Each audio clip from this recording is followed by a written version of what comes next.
가을비가 추적추적 내리는 오후, 강민수는 20년 다닌 출판사 회의실에서 나왔다. 손에는 A사 용지 한 장. 권고사항이라는 말로 포장되었지만 결국 해고 통지서였다. 복도를 걸으며 그는 책상 서랍 속 물건들을 떠올렸다. 녹슨 스테이플러, 말라붙은 볼펜 몇 자루, 액자에 넣어둔 가족사진. 그게 전부였다. 20년의 흔적치곤 너무 가벼웠다. 집에 가는 지하철 안. 퇴근 시간대에 빽빽한 사람들 틈에서 민수는 문득 깨달았다. 아내에게 뭐라고 말해야 할지. 중학교 3학년인 딸 수진이의 학원비는, 이번 달 카드값은. 민수는 핸드폰을 꺼내 문자를 확인하는 척했다. 하지만 화면에 비친 건 자신의 초췌한 얼굴뿐이었다. 다녀왔어요. 현관문을 열자 된장찌개 끓는 냄새가 코를 찔렀다. 아내 혜진이 앞치마를 두른 채 부엌에서 나왔다. 일찍 왔네. 회식 없어? 응. 일찍 끝나서. 민수는 재킷을 벗으며 거짓말을 삼켰다. 오늘만 말하지 말자. 내일 다시 생각해보자. 그렇게 하루가 지나갔다. 한 달이 흘렀다. 민수는 매일 아침 와이셔츠를 입고 넥타이를 맸다. 혜진이 챙겨주는 도시락 가방을 들고 현관문을 나섰다. 하지만 그가 향한 곳은 회사가 아니라 집 근처 구립 도서관이었다. 3층 구석자리. 창밖으로 은행나무가 보이는 그 자리가 그의 임시 사무실이 되었다. 처음엔 이력서를 썼다. 채용 사이트를 뒤졌다. 하지만 40대 중반, 특별한 기술도 없는 출판사 편집자를 원하는 곳은 없었다. 면접 연락은 한 통도 오지 않았다. 그러다 민수는 책을 읽기 시작했다. 그냥 읽고 싶은 책을. 20대에 읽었던 소설, 30대엔 시간이 없어 건너뛴 입문서, 최근에 화제가 된 에세이. 책장을 넘기는 동안만큼은 해고당한 가장이라는 무게를 내려놓을 수 있었다. 아저씨, 매일 여기 오시네요. 어느 날 옆 테이블에 앉은 초등학생 남자아이가 말을 걸었다. 빨간 태안경을 쓴 얼굴엔 아직 애땜이 가득한 아이였다. 응, 그러네. 너도 자주 오니? 네. 저 여기 오는 거 제일 좋아요. 집엔 책이 별로 없거든요. 아이는 환하게 웃으며 해리포터를 펼쳤다. 민수는 그 웃음을 보며 멍하니 생각했다. 저 아이에게 도서관은 놀이터였다. 보물섬이었다. 하지만 이 동네엔 작은 서점조차 없었다. 책을 사려면 2 정거장 떨어진 대형 서점까지 가야 했다. 아저씨는 매일 여기 와서 책 읽으시니까 행복하시겠어요. 아이의 무심한 한마디가 가슴을 찔렀다. 행복. 민수는 고개를 저었다. 아니, 나는 도망치고 있을 뿐이야. 하지만 동시에 이상한 감정이 밀려왔다. 이 한 달 불안했지만 동시에 평온했다. 책 냄새 맡으며 커피 한 잔 마시며 창밖 은행나무 잎 떨어지는 걸 바라보던 시간들. 그건 분명 행복과 가까운 무언가였다. 여보, 회사에 전화했었는데. 집에 돌아온 저녁 혜진의 목소리가 날카로웠다. 민수의 심장이 철렁 내려앉았다. 어디로? 당신 자리로. 그랬더니 이 과장이 봤던데. 부서 이동했다며? 아, 응. 영업부로. 또 거짓말이 튀어나왔다. 이 과장이 눈치껏 둘러댄 모양이었다. 고마운 일이지만 민수는 더 비참해졌다. 뭐 그런 걸 숨겨. 기획부든 영업부든 뭐가 중요해. 혜진은 대수롭지 않게 받아 넘겼지만 민수는 샤워실에 들어가 물소리에 묻혀 조용히 울었다. 이렇게는 안 된다. 말해야 한다. 하지만 용기가 나지 않았다. 그날 밤 민수는 잠들지 못하고 핸드폰으로 무언가를 검색했다. 귀촌, 시골 창업, 작은 가게. 그러다 우연히 한 블로그를 발견했다. 강원도 작은 읍내에서 헌책방을 운영하는 사람의 이야기. 사진 속엔 낡은 책들이 빼곡한 작은 가게, 창가에서 책 읽는 사람들, 고양이 한 마리. 민수는 스크롤을 멈추고 한참을 그 사진을 들여다봤다. 다음 날 저녁 민수는 결심했다. 여보, 할 말이 있어. 거실 소파에 나란히 앉았다. 혜진은 TV 리모컨을 내려놓고 남편을 바라봤다. 나 회사 안 다녀. 한 달 전에 잘렸어. 혜진의 얼굴이 굳었다. 뭐라고? 미안해. 그동안 거짓말했어. 민수는 떨리는 목소리로 그간의 일을 털어놨다. 구조조정, 도서관 거짓 출근. 혜진은 말없이 듣다가 한숨을 길게 내쉬었다. 이제 어떡할 건데? 그게 나 책방 하고 싶어. 뭐? 헌책방. 시골에 작은 가게 하나 얻어서 책 좋아하는 사람들이 모일 수 있는 곳. 혜진의 눈빛이 차갑게 식어갔다.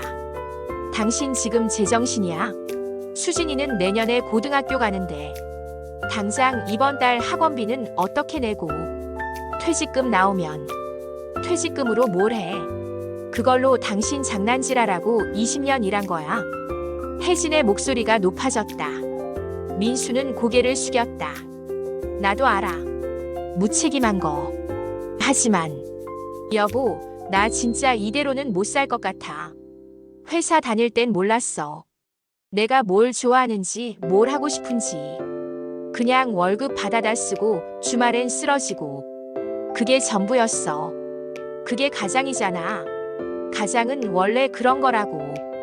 혜진이 소파에서 벌떡 일어났다. 당신 혼자 꿈 쫓겠다고 우리까지 끌어들이지 마. 수진이 생각은 안 해. 그날 밤 두 사람은 등을 돌리고 잤다. 민수는 천장을 바라보며 생각했다. 어쩌면 혜진의 말이 맞는지도 몰랐다. 하지만 도서관에서 만난 그 아이의 얼굴, 그 환한 웃음이 자꾸만 떠올랐다. 아저씨는 행복하시겠어요. 민수는 눈을 감았다. 행복. 그래, 나는 행복하고 싶다. 그게 그렇게 큰 죄일까? 민수는 결국 혼자 떠났다. 일단 내가 먼저 내려가서 자리 잡을게. 괜찮으면 당신이랑 수진이도. 됐어. 당신 하고 싶은 대로 해. 혜진은 고개도 돌리지 않았다. 등 뒤에서 느껴지는 차가운 시선을 견디며 민수는 작은 캐리어 하나를 끌고 집을 나섰다. 수진이는 학원에 가고 없었다. 작별 인사도 못했다. 강원도 화천. 인구 2만의 작은 읍내. 버스에서 내렸을 때 가장 먼저 든 생각은 정말 아무것도 없구나였다. 시외버스 터미널이라고 하기엔 초라한 정류장, 몇 개 안 되는 상점, 멀리 보이는 산. 하지만 공기만큼은 확실히 달랐다. 깊이 들이마시자 폐속까지 맑아지는 기분이었다. 부동산에서 소개받은 곳은 시장 입구의 빈 가게였다. 20년 전 구멍가게였다가 5년째 비어있다고 했다. 문을 열자 곰팡이 냄새와 먼지가 확 밀려왔다. 깨진 유리창, 벗겨진 벽지, 삐걱거리는 나무바닥. 이걸 어떻게 고쳐? 민수는 한숨이 나왔지만 동시에 이상한 설렘도 있었다. 빈 캠퍼스 같았다. 여기에 책장을 세우고 저기에 작은 카페 테이블을 놓으면 상상만으로도 가슴이 뛰었다. 민수의 하루는 새벽 6시에 시작됐다. 청소, 페인트 칠, 못질, 책장 조립. 평생 컴퓨터 앞에만 앉아있던 사람에겐 모든 게 생소했다. 망치질하다 손가락을 찢고 페인트가 옷에 튀고 먼지를 마셔 기침이 나왔다. 저녁이면 온몸이 쑤셔서 제대로 잠들지도 못했다. 하지만 조금씩 변해가는 가게를 보는 건 묘한 쾌감이었다. 더러웠던 바닥이 깨끗해지고 하얀 페인트로 벽이 새로워지고 중고로 산 책장들이 한 칸씩 채워질 때마다 이건 내가 만든 거야. 내 손으로. 책은 인터넷 중고 서점과 헌책방을 돌며 조금씩 모았다. 소설, 에세이, 인문학, 아동도서. 닥치는 대로 샀다. 퇴직금 3천만 원 중 벌써 700만 원이 나갔다. 혜진이 알면 기겁할 금액이었다. 아저씨, 뭐 하시는 거예요? 어느 날 오후 가게 문을 열어둔 채 책장을 닦고 있는데 동네 아이가 고개를 들이밀었다. 초등학교 5학년쯤 돼 보이는 여자아이였다. 책방 준비하는 거야. 책방이요? 우와, 진짜요? 아이의 눈이 반짝였다. 우리 동네엔 책 사는 데가 없어요. 엄마가 춘천까지 가야 한대요. 그럼 여기 자주 놀러와.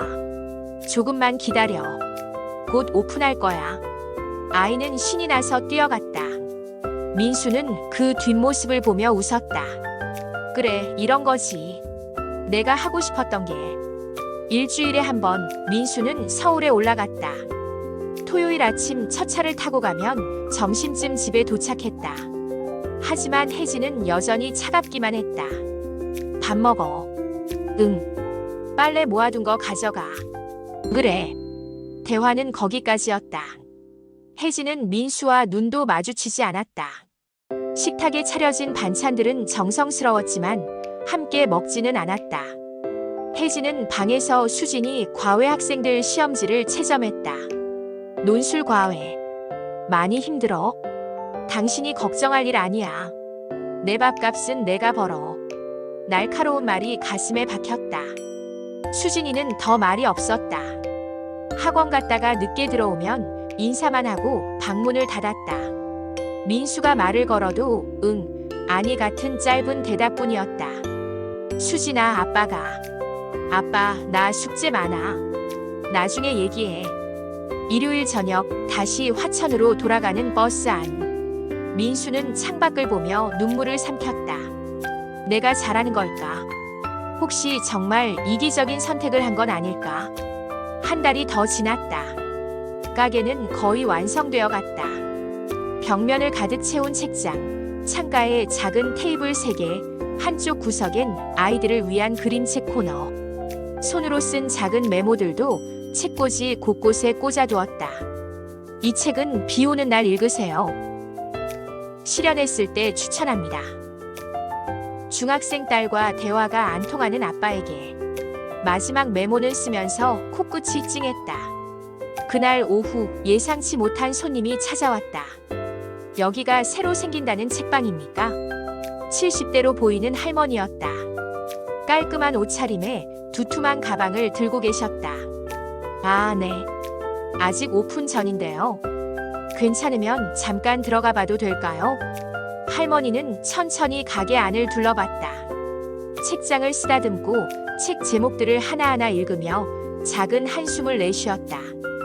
좋네요. 우리 동네에도 이런 곳이 생기다니. 감사합니다. 저 부탁이 하나 있는데요. 할머니는 가방을 열었다. 안에는 낡은 책들이 가득했다. 우리 영감이 평생 모은 책들이에요. 작년에 세상 떠나면서 이 책들 버리지 말라고 했어요. 누가 읽어줬으면 좋겠다고. 할머니의 목소리가 떨렸다. 집에 500권쯤 있는데 다 가져와도 될까요? 민수는 순간 말문이 막혔다. 물론이죠. 제가 소중히 간직하겠습니다. 돈은 필요 없어요. 그냥 누가 읽어줬으면. 영감이 밑줄 친 것도 있고 메모한 것도 있어요. 그 사람 정말 책을 사랑했거든요. 할머니는 책 한 권을 꺼내 보여줬다. 난중일기였다. 누렇게 바랜 페이지 곳곳에 빼곡한 메모가 있었다. 충무공의 이 대목에서 나도 눈물이. 이 책들도 이제 새 주인을 만났으면 좋겠어요. 영감이 그렇게 바랬을 거예요. 할머니는 눈물을 닦으며 웃었다. 민수도 코끝이 뜨거워졌다. 꼭 좋은 분들한테 전해드릴게요. 약속드립니다. 그날 저녁 민수는 할머니가 두고 간 책들을 하나하나 펼쳐봤다. 누군가의 인생이 고스란히 담긴 책들. 밑줄, 메모, 접힌 페이지. 책방은 단순히 책을 파는 곳이 아니구나.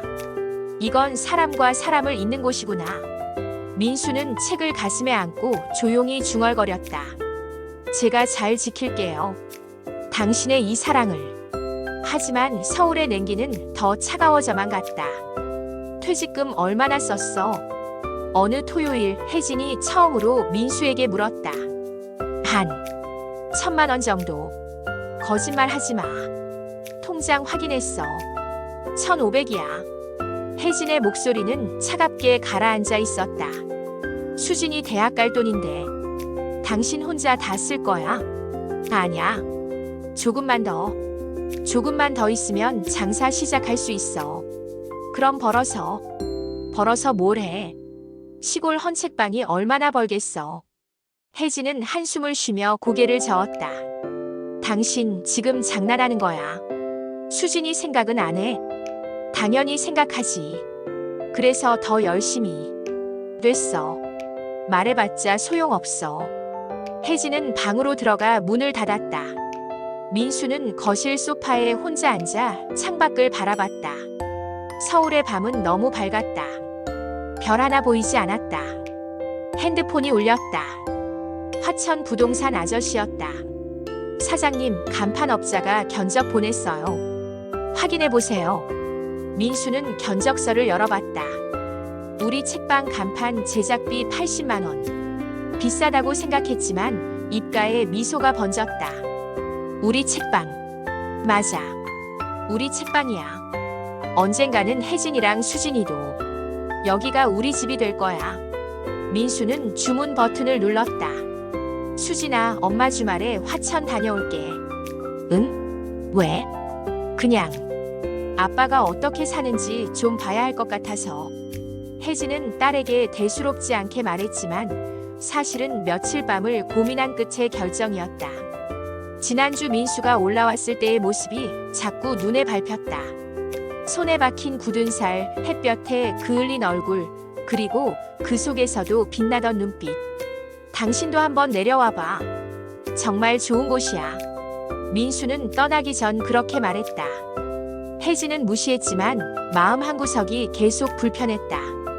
궁금했다. 남편이 가족을 버려두고 선택한 그곳이 대체 어떤 곳인지. 토요일 아침 일찍 혜진은 버스에 올랐다. 민수에게는 미리 연락하지 않았다. 갑자기 나타나서 실제 모습을 봐야 했다. 혹시 민수가 거짓말을 하고 있는 건 아닐까? 실은 아무것도 안 하고 빈둥거리는 건 아닐까? 화천터미널에 도착했을 때는 오후 1시였다. 부동산에 전화의 주소를 물었다. 시장 입구라고 했다. 걸어서 10분. 혜진은 낯선 동네 거리를 천천히 걸었다. 공기가 달랐다. 서울의 매캐한 공기가 아니라 뭔가 부드러운 공기. 멀리 산이 보이고 하늘이 넓었다. 시장 골목에 접어들자 우리 책방이라는 간판이 보였다. 혜진은 걸음을 멈췄다. 간판은 낡았지만 정갈했다. 따뜻한 느낌의 손글씨체였다. 유리창 너머로 책장들이 보였다. 깨끗하게 정돈된 아늑한 공간. 문 앞에는 작은 화분이 놓여 있었다. 저걸 민수가다? 혜진은 문을 열었다. 딸랑 작은 종소리가 울렸다. 어서 오세요. 안쪽에서 민수의 목소리가 들렸다. 책장 뒤에서 얼굴을 내민 남편은 혜진을 보고 눈이 휘둥그레졌다. 여보. 깜짝 방문. 와, 진짜 왔네. 왜 미리 연락 안 했어? 민수는 황급히 손을 닦으며 다가왔다. 얼굴에는 놀람과 기쁨이 뒤섞여 있었다. 그냥 궁금해서. 혜진은 둘러봤다. 천장까지 닿는 책장들, 카테고리별로 정리된 책들, 창가에 작은 테이블, 따뜻한 조명. 곳곳에 손글씨 메모가 붙어 있었다. 이 책은 엄마가 읽어주면 좋아요. 혼자 읽고 싶을 때 추천. 인생이 막막한 사람에게. 혜진은 한 메모 앞에 멈춰 섰다. 중학생 딸과 대화가 안 통하는 아빠에게. 옆에 꽂힌 책은 아몬드였다. 혜진은 그 메모를 한참 들여다봤다. 당신이 다 쓴 거야? 응. 사람들이 책 고르는데 도움이 될까 싶어서. 민수는 머리를 극적이며 웃었다. 유치하지? 아니. 혜진은 고개를 저었다. 유치한 게 아니었다. 정성이었다. 한 권 한 권 누군가를 생각하며 쓴 메모들. 손님이야? 그때 문이 열리며 남자아이 둘이 들어왔다. 중학생으로 보였다. 한 아이는 교복을 입고 있었고 한 아이는 추리닝 차림이었다. 오, 왔구나. 어제 말한 책 찾아뒀어. 민수가 반갑게 맞았다. 교복 입은 아이는 수줍게 웃으며 책장으로 갔다. 혜진은 구석 의자에 앉아 그 모습을 지켜봤다. 추리닝 입은 아이가 책 한 권을 꺼내 들었다. 달러구트 꿈 백화점. 페이지를 넘기다가 민수에게 다가갔다. 아저씨, 이거 얼마예요? 정가 13,000원인데 중고니까 8,000원. 아이의 얼굴이 어두워졌다. 아, 그럼. 아이는 책을 도로 꽂으려 했다. 민수가 아이의 손을 잡았다. 잠깐. 그거 진짜 읽고 싶어? 네. 친구가 엄청 재밌대서요. 근데 괜찮아요. 다음에. 여기선 말이야, 읽고 싶은 책은 그냥 읽어도 돼. 네. 아이가 눈을 깜빡였다. 돈 없으면 여기 앉아서 읽어. 단 조건이 있어. 다 읽으면 저기 공책에 감상문 한 줄만 남겨줘. 딱 한 줄. 어때? 민수가 창가 테이블을 가리켰다. 거기엔 노란 공책이 놓여 있었다. 진짜요? 그럼. 아저씨가 중학생 때도 책 살 돈이 없었거든. 그래서 도서관만 다녔어. 너희도 마음껏 읽어. 아이의 얼굴이 환해졌다. 감사합니다. 두 아이는 책을 들고 테이블에 앉았다. 바로 책장을 펼치며 킥킥거리기 시작했다. 혜진은 그 장면을 보며 가슴이 먹먹해졌다. 저게 민수가 하고 싶었던 거구나. 돈이 아니라 저런 거. 책이 필요한 아이들에게 책을 내어주는 것. 민수가 혜진 옆에 앉았다. 저 애들 거의 매일 와. 집에 책이 없대. 부모님이 농사일 바쁘셔서 책 사줄 여유가 없고. 그럼 장사가 안 되잖아. 괜찮아. 어른들이 사가는 책으로 충분히 돌아가. 그리고 이건 장사가 아니야. 민수가 조용히 말했다. 나는 그냥 이 아이들이 책을 좋아하게 됐으면 좋겠어. 그럼 충분해. 혜진은 민수의 옆 얼굴을 봤다. 햇볕에 그을렸지만 평온해 보였다. 서울에서 회사 다닐 때의 지친 얼굴이 아니었다. 2층도 있어. 올라가 볼래? 민수가 손을 내밀었다. 혜진은 잠시 망설이다가 그 손을 잡았다. 오랜만에 잡는 남편의 손은 거칠었다. 굳은 살이 박혀 있었다. 하지만 따뜻했다. 좁은 계단을 올라가자 작은 다락방 같은 공간이 나왔다. 와! 혜진은 감탄사를 흘렸다. 창문 너머로 산이 보이는 공간. 바닥에는 푹신한 쿠션들이 놓여 있고 작은 책장 하나, 전기포트와 커피. 벽에는 민수가 찍었을 사진들이 붙어 있었다. 아침 안개 낀 산, 석양, 책 읽는 아이들의 뒷모습. 여기가 독서실. 응. 조용히 책 읽고 싶은 사람들을 위해 만들었어. 공부하러 오는 학생들도 있고. 민수가 전기포트로 커피를 탔다. 다방 커피밖에 없어. 그래도 괜찮아. 응. 두 사람은 창가에 나란히 앉았다. 커피를 마시며 산을 바라봤다. 오랜만에 침묵이었지만 불편하지 않았다. 당신 여기서 행복해? 혜진이 조심스럽게 물었다. 민수는 한참 생각하다 고개를 끄덕였다. 응. 힘들긴 한데 행복해. 아침에 눈 떴을 때 아, 오늘도 회사 가야 하네 하는 그 절망감이 없어. 대신 오늘은 누가 올까, 어떤 책을 추천해 줄까 하는 기대감이 있어. 민수가 혜진을 봤다. 미안해. 당신한테 너무 이기적이었지. 혜진은 대답하지 않았다. 할 말이 너무 많았지만 동시에 아무 말도 하고 싶지 않았다. 이 책방. 이름이 왜 우리 책방이야? 언젠가 당신이랑 수진이도 여기 오면 좋겠어서.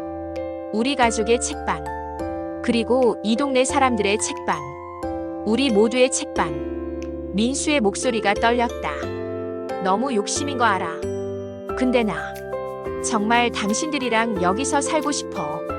혜진은 커피잔을 내려놓았다. 눈가가 뜨거워졌다. 저녁이 되어 버스 정류장까지 함께 걸었다. 조심히 들어가. 응. 버스가 오기 전 혜진이 말했다. 생각보단 괜찮더라. 책방. 민수의 얼굴이 환해졌다. 진짜? 당신이 진심인 건 알겠어. 장난이 아니라는 것도. 혜진은 잠시 망설이다 말을 이었다. 근데 아직은 확신이 안 서. 수진이 문제도 있고 내가 이 동네에서 적응할 수 있을지도 모르겠고. 그래, 당연해. 천천히 생각해. 다음에 수진이도 데리고 올게. 수진이가 봐야 할 것 같아. 민수는 고개를 끄덕이며 혜진의 손을 꼭 잡았다.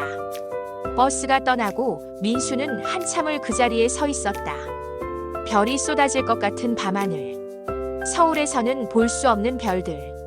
민수는 하늘을 올려다보며 중얼거렸다. 조금씩 괜찮아지는 거겠지. 2주 후 혜진은 약속대로 수진이를 데리고 다시 화천에 내려왔다. 엄마, 여기가 아빠 있는 데야? 응. 곧 도착해. 버스 안에서 수진이는 창밖만 바라봤다. 표정에서 아무것도 읽을 수 없었다. 중학교 3학년.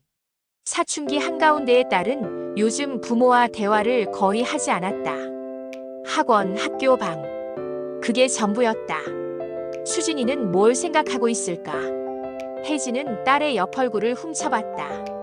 이 결정이, 이 여행이 수진이에게 어떤 의미일지, 혹시 상처가 되는 건 아닐지. 수진아. 책방 앞에서 민수가 두 팔 벌리고 기다리고 있었다. 수진이는 어색하게 손을 흔들었다. 우와, 우리 딸 키 또 컸네. 아빠, 배고프지? 일단 점심 먹자. 아빠가 맛있는 거 준비해뒀어. 민수는 책방 문을 열었다. 테이블 위에는 도시락이 3개 놓여 있었다. 이장님 댁에서 만든 거야. 여기 나물 진짜 맛있어. 아빠가 요리 안 한 거야? 수진이가 처음으로 웃었다. 아빠 요리 실력 알잖아. 차라리 사 먹는 게 나아. 세 사람은 둘러앉아 밥을 먹었다. 어색했지만 따뜻한 시간이었다. 수진아, 오후에 학교 가볼래? 아빠가 알아봤는데 여기 고등학교 괜찮더라. 응. 수진이의 대답은 짧았지만 거부하지는 않았다. 화천 외국어 고등학교는 읍내에서 10분 거리에 있었다. 토요일인데 문 열려 있어. 교장 선생님한테 미리 연락드렸어. 교장실에서 나온 선생님은 40대 중반의 여교사였다. 온화한 인상이었다. 어서 오세요. 수진이 맞죠? 반가워요. 안녕하세요. 수진이는 작게 인사했다. 학교 구경시켜드릴게요. 우리 학교 작지만 시설은 정말 좋아요. 도서관, 영어 전용 교실, 과학실. 학교는 깨끗했고 무엇보다 조용했다. 서울의 빽빽한 교실들과는 달랐다. 한 반에 학생이 몇 명이에요? 혜진이 물었다. 보통 15명에서 20명 사이예요. 그래서 선생님들이 학생 한 명 한 명 신경 쓸 수 있죠. 영어 교육은 어떤가요? 저희 딸이 동시통역사가 꿈이거든요. 오, 좋은 꿈이네요. 우리 학교는 원어민 선생님이 3분 계세요. 매일 영어 회화 수업이 있고 방과 후에 영어 토론 동아리도 활발해요. 선생님이 수진이를 봤다. 작년에 우리 학교 졸업생 한 명이 미국 대학교에서 전액 장학금 받고 유학 갔어요. 통역학과로요. 진짜요? 수진이의 눈빛이 처음으로 반짝였다. 응. 그 선배도 처음엔 서울에서 전학 왔었어. 여기가 오히려 집중하기 좋다고 했어요.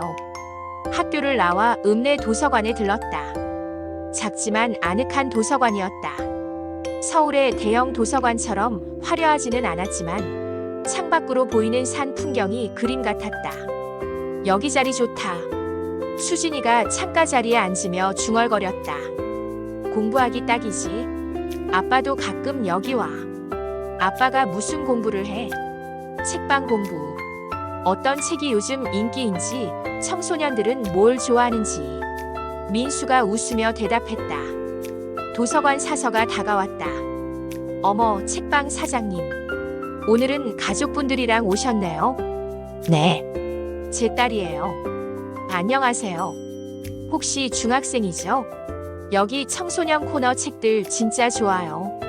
사장님이 추천해주신 책들도 많이 들여놨거든요. 사서가 반갑게 말했다.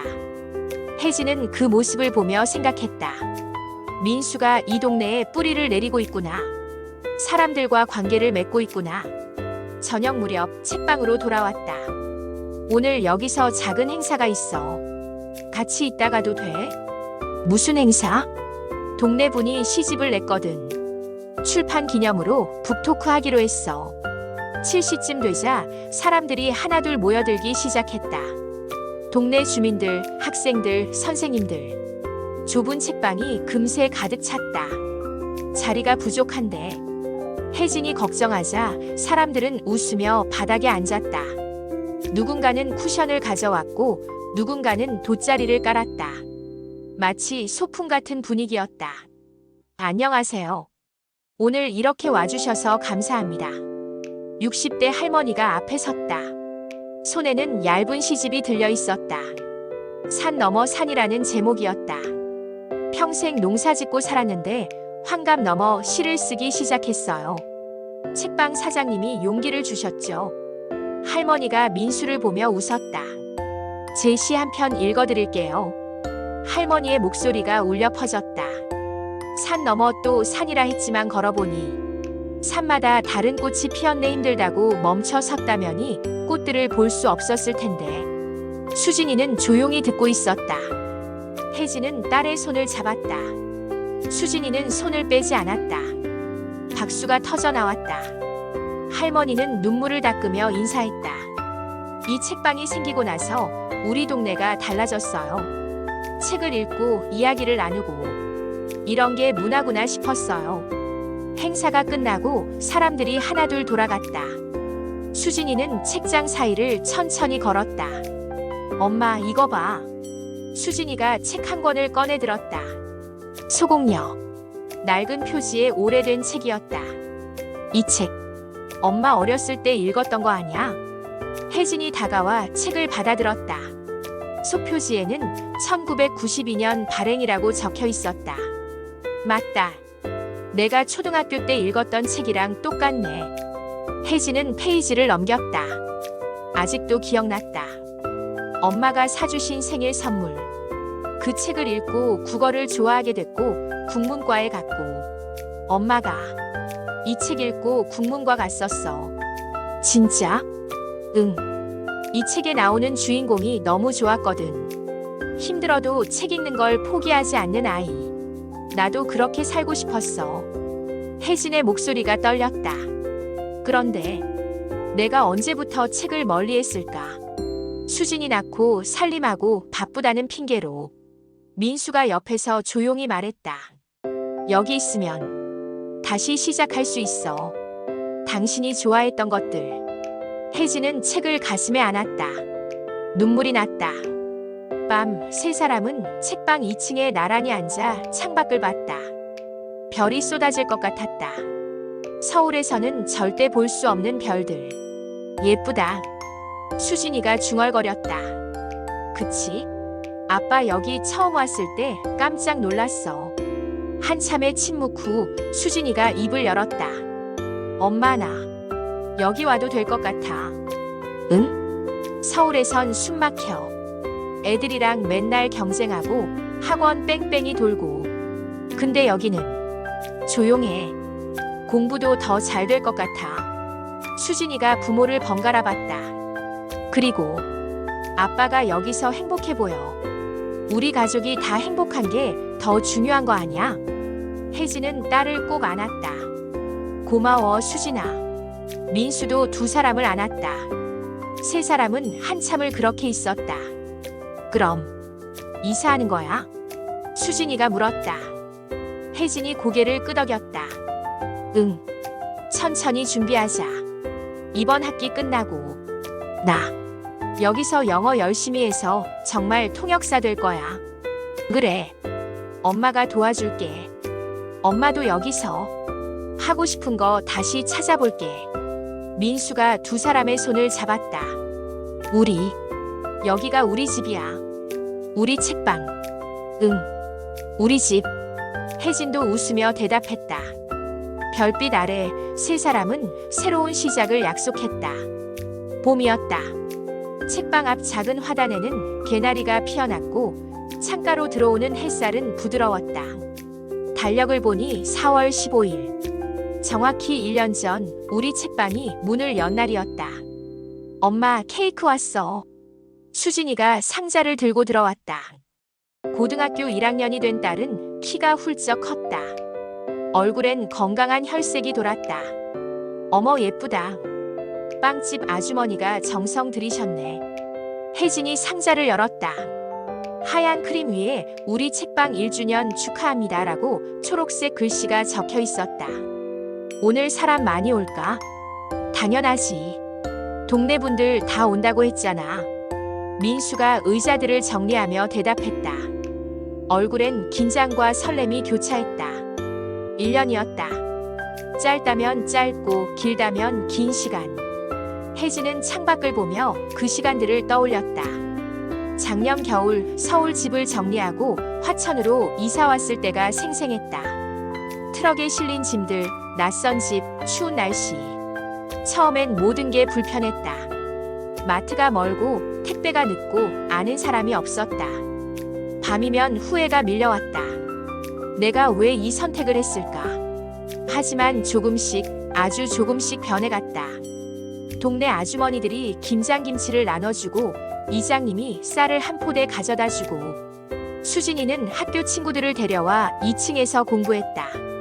영어 토론 동아리에서 상을 받았고 선생님께 칭찬받았다는 말을 신이 나서 했다. 혜진 자신도 달라졌다. 책방 한쪽에 작은 공간을 만들어 글쓰기 교실을 시작했다. 처음엔 3명으로 시작했지만 입소문이 나면서 지금은 10명이 넘는 수강생이 있었다.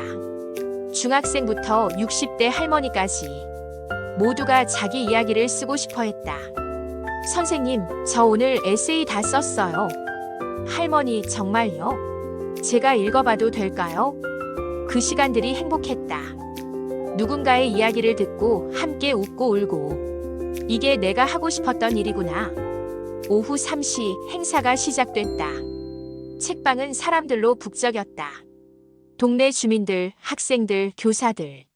심지어 옆 동네에서까지 사람들이 왔다. 사장님, 축하드려요. 1년 동안 수고 많으셨어요. 민수는 한 사람 한 사람 악수하며 인사했다. 다 여러분 덕분이에요. 책방은 사람들이 있어야 살아 숨쉬니까요. 혜진이 준비한 다과와 차를 나눠주고 수진이는 아이들에게 책을 읽어주었다. 영어 그림책을 유창한 발음으로 읽는 딸의 모습에 부모는 뿌듯했다. 그때 낯익은 얼굴이 문을 열고 들어왔다. 저기, 사장님. 20대 초반으로 보이는 청년이었다. 민수는 잠시 기억을 더듬었다. 혹시 민준이? 네. 저 기억하세요? 1년 전 책을 살 돈이 없어 망설이던 그 중학생이었다. 이제는 대학생이 되어 있었다. 야, 민준아. 대학 합격했다며?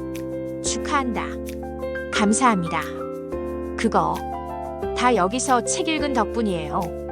민준이 가방에서 책 한 권을 꺼냈다. 이거 첫 알바비 받아서 샀어요. 사장님 드리려고요. 통역사의 언어. 새 책이었다. 민준아, 이거. 저 여기서 꿈을 찾았어요. 사장님이 읽고 싶은 책은 그냥 읽어도 돼 하셨잖아요. 그때 달러구투 꿈 백화점 읽으면서 저도 꿈을 가져도 되는구나 싶었어요. 민준의 눈시울이 붉어졌다. 그래서 열심히 공부했어요. 도서관에서 여기서. 그리고 대학 갔어요. 영어 영문학과요. 저도 통역사 될 거예요. 민수는 청년을 꼭 안았다. 고맙다. 내가 이렇게 찾아와줘서.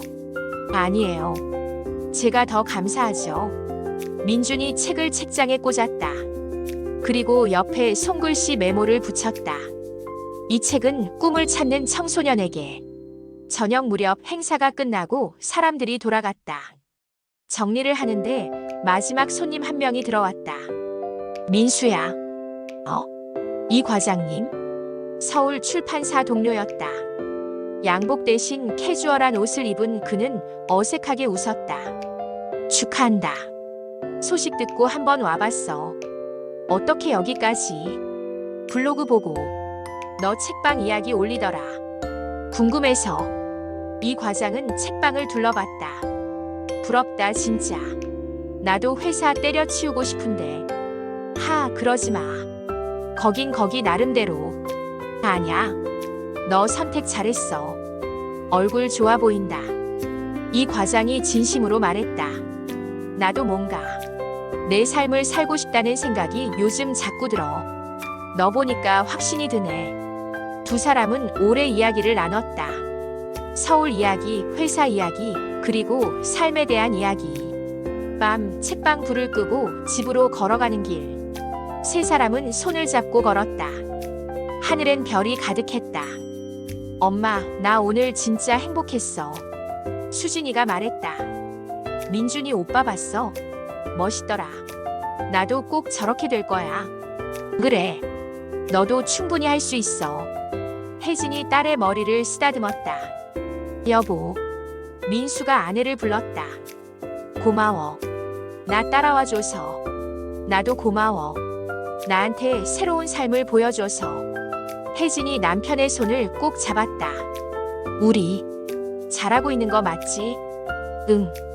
잘하고 있어. 아주 잘. 집 앞에 도착했을 때 민수가 문득 멈춰섰다. 우리 집이다. 응? 여기. 우리 집. 우리 책방. 우리 동네. 다 우리 거야. 민수가 환하게 웃었다. 이제 정말 여기가 우리 집이야. 혜진과 수진이도 웃었다. 그래, 여기가 우리 집이다. 별빛 아래 세 사람은 집으로 들어갔다. 따뜻한 불빛이 켜지고 웃음소리가 새어나왔다. 그렇게 그들의 이야기는 계속되었다. 오늘 이야기 마음에 와닿으셨나요? 민수는 회사를 잃었지만 진짜 자신을 찾았습니다. 혜진은 서울을 떠났지만 잃어버렸던 꿈을 되찾았습니다. 수진이는 친구들과 헤어졌지만 더 큰 세상을 만났습니다. 우리는 때때로 무언가를 잃어야 진짜 소중한 것을 발견하기도 합니다. 혹시 여러분도 이런 고민 해보신 적 있으신가요? 지금 이대로 살아도 괜찮은 걸까? 내가 정말 하고 싶은 건 뭘까? 가족과 꿈, 둘 다 지킬 순 없을까? 민수 가족의 선택이 정답은 아닐 수 있습니다. 하지만 그들은 용기를 냈고 그 용기가 새로운 행복을 만들어냈습니다. 당신이라면 어떤 선택을 하시겠습니까? 안정을 선택하시겠습니까? 아니면 꿈을 선택하시겠습니까? 어떤 선택을 하든 그것이 후회 없는 선택이길 바랍니다. 당신에게는 어떤 우리 책방이 있나요? 포기했던 꿈, 미뤄둔 도전이 있다면 댓글로 나눠주세요. 여러분의 이야기가 누군가에겐 용기가 될 수 있습니다. 영상이 마음에 드셨다면 좋아요와 구독 부탁드립니다. 여러분의 응원이 더 많은 이야기를 만드는 힘이 됩니다. 다음에도 좋은 이야기로 찾아뵙겠습니다. 오늘도 행복한 하루 되세요. 그리고 알림 설정 잊지 마세요. 다음 영상에서 또 만나요.